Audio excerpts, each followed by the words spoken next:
Siapa yang tak sedih jika harus jauh dari orang tua demi mendulang pendidikan demi masa depan? Terlebih menjadi santri yang harus hidup mandiri tinggal di pondok dalam waktu yang lama.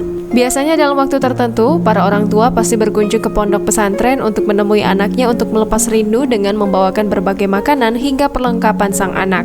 Namun berbeda dengan seorang santri yang satu ini, salah satu akun warganet TikTok @ule_ngai yang membagikan kisah seorang santri yang tidak dikunjungi oleh keluarganya.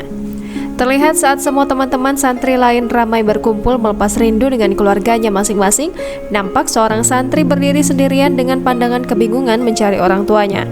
Menurut cerita @ule_ngai ini, ternyata orang tua dari santri tersebut tidak datang menjenguk. Ia hanya bisa memandangi teman-temannya yang sedang bertemu dengan orang tuanya. Saking sedihnya melihat santri itu sendirian, ayah dari perekam ini sampai mengajak sang anak untuk makan bersama dengan keluarganya. Terlihat ia pun akhirnya ikut makan bersama dengan keluarga dari teman santri tersebut.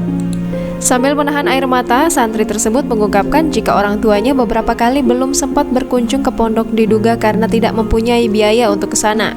Menurut pengakuan pembina pondok, anak ini merupakan santri yang cukup rajin saat mendapat tugas. Terakhir, sang pembuat konten menyematkan keterangan doa untuk santri tersebut agar menjadi anak yang soleh dan sukses. Postingan mengandung bawang ini pun menyita perhatian warganet. Banyak yang merasakan pilu melihat kisah santriwan tersebut. Bahkan tak sedikit dari mereka merasa iba ingin memberikan titipan kepada anak santri itu.